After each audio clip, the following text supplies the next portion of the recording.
Alors pour ce dimanche, nous recevons ce récit de la tempête apaisée, un récit que tous vous connaissez bien. C'est un récit qui fait, pour ainsi dire, partie de notre imaginaire biblique.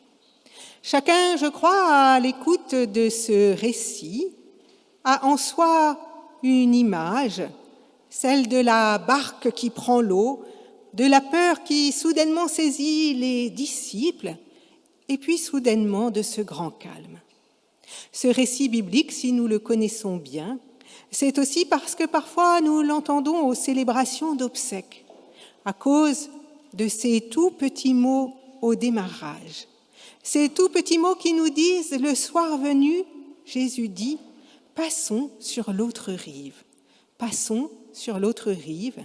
Une autre rive qui devient alors symbolique dans ces célébrations de ce passage ultime que représente la mort dans cette ultime traversée de notre vie. Mais s'il est souvent utilisé pour les obsèques, l'interprétation de ce récit ne se cantonne pas, bien sûr, à ce passage ultime de notre vie.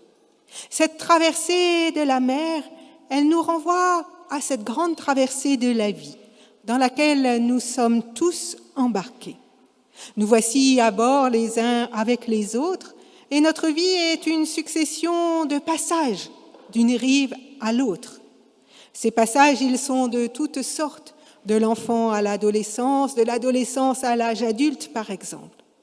Nous pouvons aussi penser à ces embarquées plus brèves qui correspondent à une période de notre vie, à l'embarquer dans un choix professionnel, dans un choix d'habitation, jusqu'à une nouvelle étape qui nous emmènera sur une autre rive, celle d'un autre emploi ou d'un nouveau lieu d'habitation à découvrir. Ainsi, nous vivons donc une grande traversée de la vie qui parfois se découpe en petites traversées successives, un peu comme si nous naviguions d'île en île avec à chaque étape des changements de cap. Dans cette traversée de la vie, la mer sur laquelle nous voguons n'est pas toujours d'huile. Parfois, le vent souffle et claque dans la voile et nous filons à belle allure, nous traversons la vie dans une période heureuse, les projets réussissent, la joie et l'amour sont au rendez-vous. C'est alors un sentiment d'élan et d'accomplissement qui nous habite et nous pouvons dire alors avec fierté que nous menons notre barque, tambour battant. Mais parfois aussi, le vent se lève et selon l'ampleur des menaces, nous pouvons soudainement avoir le sentiment que notre embarcation n'est plus qu'une coquille de noix face aux difficultés qui surgissent. Nous nous sentons alors vulnérables et fragiles. Ces tempêtes qui surgissent, bien sûr, elles peuvent être de tous ordres, car il y a tant d'épreuves.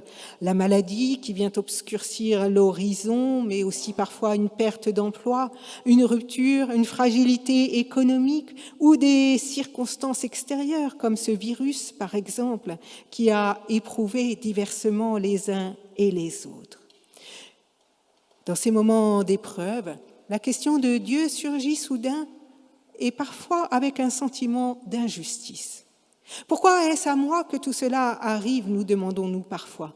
Pourquoi Dieu ne fait-il rien? Pourquoi le mal et la souffrance peuvent-ils ainsi se déchaîner et nous emporter dans cette tempête? Ce Dieu absent, que bien de nos contemporains dénoncent, est représenté dans ce texte biblique par la figure de Jésus, qui dort, l'avez-vous entendu, sur un coussin. Comme si tout finalement était tranquille, comme si peut-être aussi pourrions-nous dire Dieu se dépréoccupait de nos situations humaines. Serait-il donc un Dieu indifférent, passif? À la question du mal qui traverse les récits bibliques, du pourquoi de la souffrance, la Bible, et c'est ainsi, ne fournit pas de réponse toute faite. Les récits bibliques constatent la réalité du mal, la réalité de l'épreuve. D'où vient-il? Ce questionnement est au cœur du livre de Job dont nous avons écouté un extrait et dont je vous ai rappelé l'histoire. Dans ce livre, plusieurs pistes sont explorées. Le mal serait-il le fruit d'un Dieu qui se jouerait de nous? Mais quel Dieu serait-ce alors? Nous serions bien loin de ce Dieu de bonté et d'amour que le Christ nous annonce. Le mal serait-il alors la punition de l'homme pour ses fautes? Mais alors, comment expliquer la souffrance des innocents? C'est pourtant dans ce livre la position que les amis de Job vont choisir, en l'invitant à se repentir pour regagner les faveurs de Dieu. Mais Job se défend, pied à pied, face à ses amis, ses faux consolateurs. Job clame son innocence et sa souffrance, dit-il, n'a rien à voir avec une quelconque culpabilité. Heureusement. Mais Job en vient alors à incriminer Dieu, car finalement, qui incriminer si le mal n'est pas de sa responsabilité? Est-ce Dieu le responsable du mal? Il faut bien trouver un coupable. Et tous, lorsque les événements deviennent difficiles dans notre vie, nous avons tendance à faire cela, chercher un coupable à notre malheur. Dans le récit de Job, Dieu devient la figure idéale. Et pourtant, peu à peu, Job va découvrir que Dieu n'est pas le Dieu du mal, mais bien le Dieu de la vie. Job est replacé devant la contemplation de la nature et devant l'immensité de la création, devant ses beautés. Il va découvrir que si le mal reste inexpliqué, Dieu est tout au contraire. Cette force, cet élan de vie qui, en tout temps, de toute manière, nous invite à choisir ce qui nous fait vivre sur les malgrés de notre existence. C'est ce drôle de récit que nous avons entendu, où Job est donc replacé devant les mystères de la nature. Je ne sais pas si vous avez entendu les tout premiers mots de cette lecture de Job. Avez-vous entendu d'où Job parle? Peut-être que vous n'avez pas pu faire bien attention, mais on nous dit d'où Dieu parle dans ce récit, car c'est Dieu qui invite Job à considérer les merveilles de la création. Eh bien, le récit nous dit que Dieu parle du milieu de la tempête. Et nous comprenons alors pourquoi ces deux récits nous sont donnés en ce jour. Ce récit de Job et ce récit de la tempête qui se déchaîne sur la barque des disciples. Dieu parle du milieu de la tempête, comme ses disciples sont en prise avec cette tempête qui s'abat sur eux. Cette tempête d'où Dieu parle, est-ce une tempête extérieure ou bien est-ce la tempête intérieure qui emporte Job dans le désespoir qui est le sien face aux épreuves qui se sont abattues sur lui? Ainsi, Job, les disciples sont à l'épreuve d'une tempête qui semble avoir raison d'eux. La vie de Job, comme celle des disciples, sont à l'épreuve de la vulnérabilité. Ils sont confrontés, comme nous le sommes si souvent, à la fragilité humaine. À l'épreuve de la tempête qui symbolise la souffrance qui parfois s'abat sur nous et nous fait ressentir cette fragilité, cette vulnérabilité, les disciples vont alors réveiller Jésus qui dort. Comme nous-mêmes, nous pouvons alors prier, crier vers Dieu notre souffrance et chercher à le prendre à bras le corps pour qu'il se rende présent dans nos vies.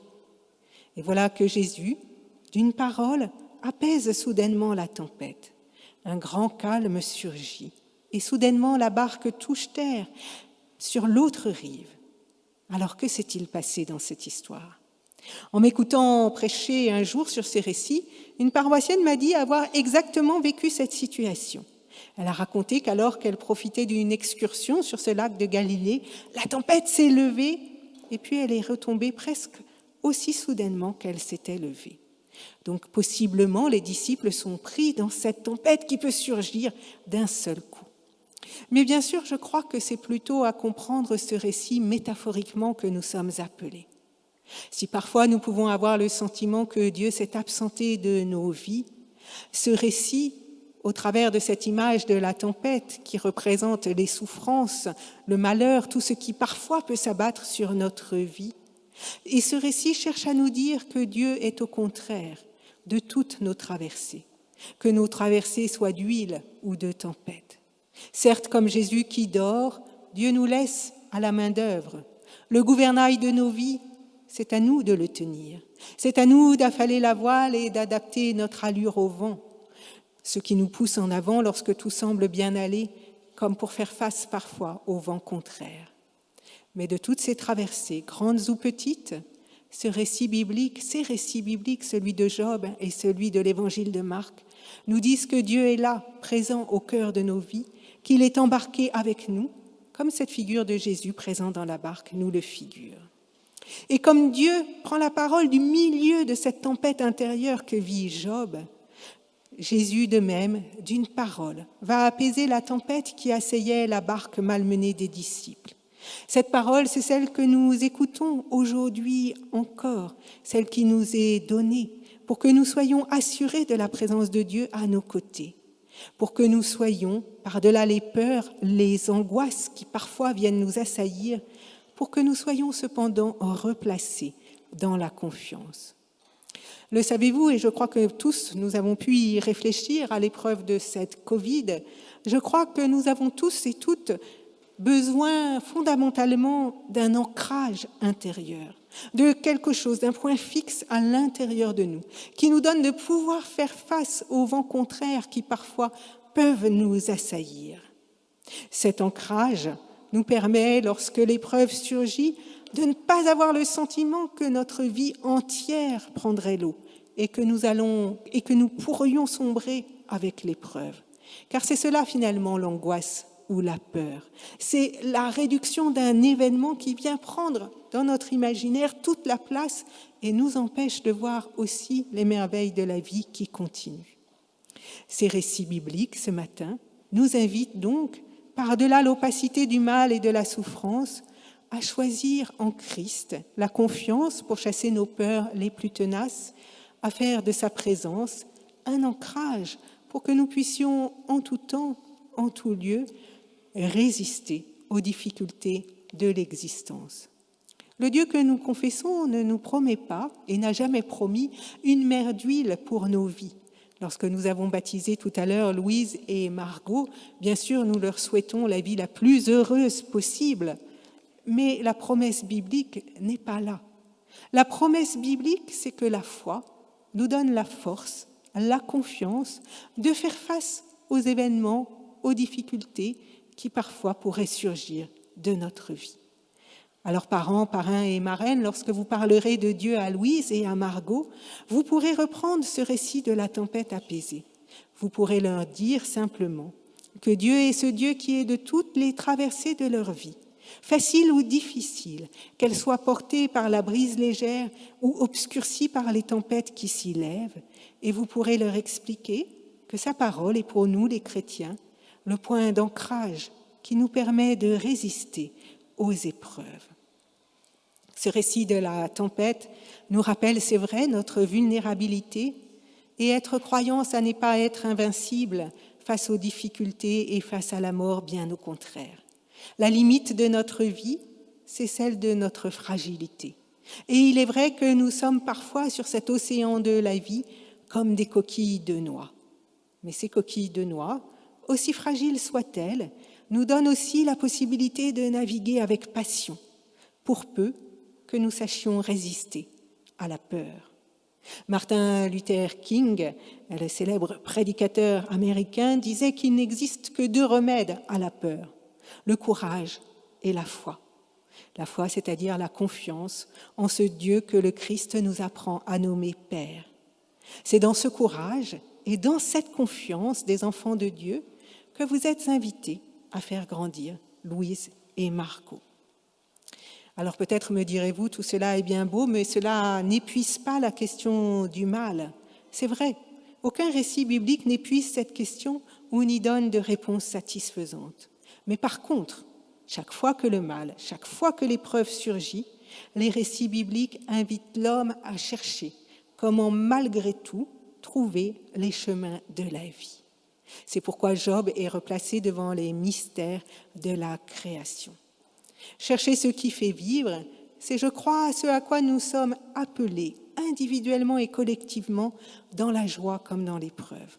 Et pour cela, nous avons dans le psaume du jour une merveilleuse expression qui, pour moi, résume toute la théologie biblique et jusqu'à même cette résurrection que nous célébrons au matin du Pâques.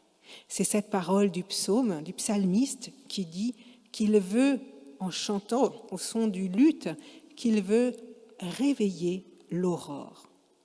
Je trouve cette expression, enfin peut-être ça ne vous touche pas, je n'en sais rien, mais je trouve cette expression réveiller l'aurore extrêmement poétique et finalement extrêmement biblique et source d'espérance. Car je crois que tout le message biblique est là contenu dans ces 2 mots, réveiller l'aurore.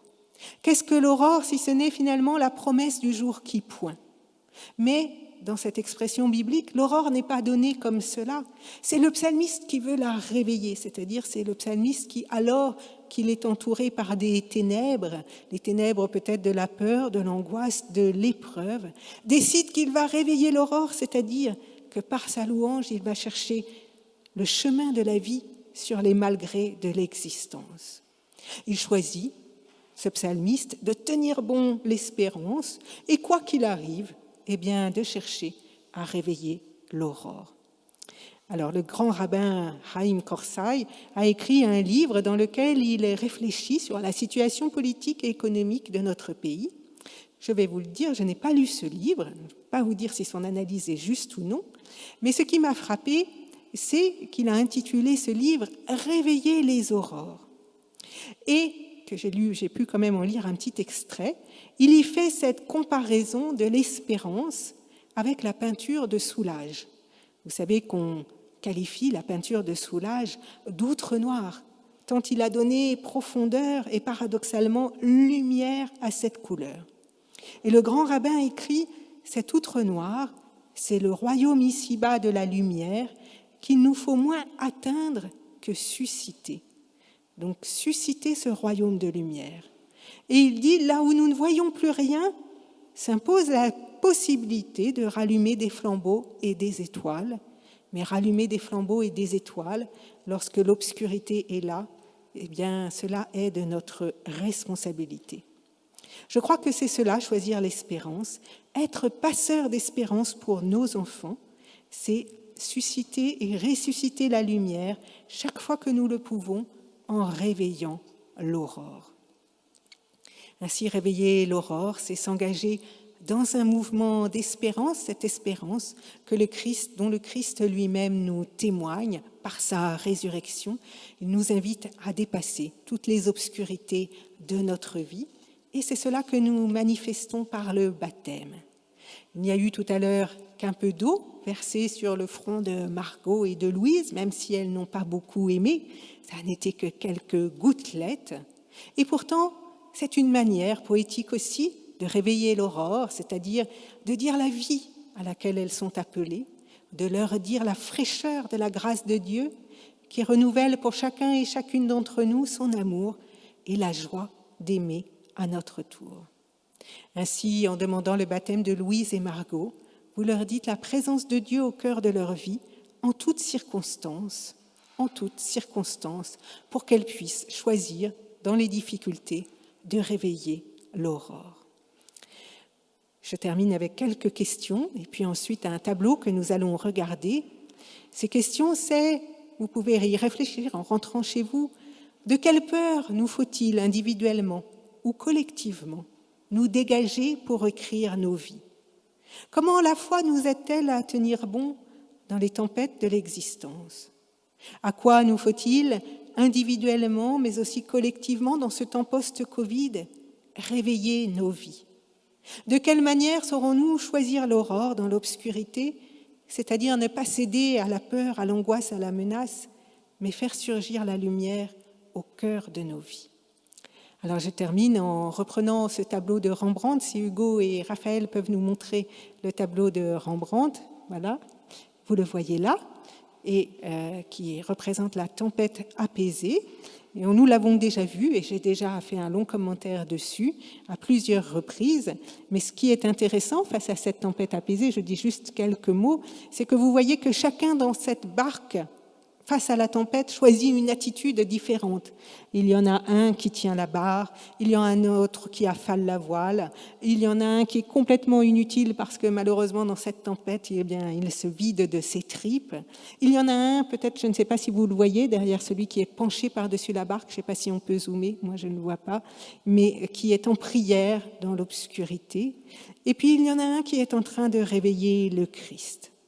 Peut-être est-ce une manière de représenter toutes les attitudes que nous pouvons avoir quand la tempête menace, car peut-être passons-nous par ces différentes étapes, tentant par moments de garder le cap, à d'autres moments de tenter une manœuvre, à d'autres de nous plonger en prière. Mais sachons-le, le Christ est là au cœur de nos vies, et l'avez-vous remarqué, le bateau de Rembrandt pointe vers l'aurore. Enfin, je rappelle une petite particularité que nous avions vue. Il y a un petit personnage, je ne sais pas si vous le voyez, qui nous regarde, qui se tourne, c'est le personnage qui est un petit peu plus en bleu, qui est tourné vers le spectateur. Le voilà, on le voit, qui regarde le spectateur. Et ce personnage, c'est un 14e personnage. Si on compte les disciples, 12, puis Jésus, ça fait 13. Et en réalité, il y a 14 personnages dans le bateau. C'est le peintre lui-même qui s'est représenté dans cette barque. Et c'est une manière de dire que nous sommes tous embarqués pour cette traversée de la vie, à nous de nous appuyer sur Dieu pour faire face aux difficultés de notre vie et choisir l'aurore. Amen.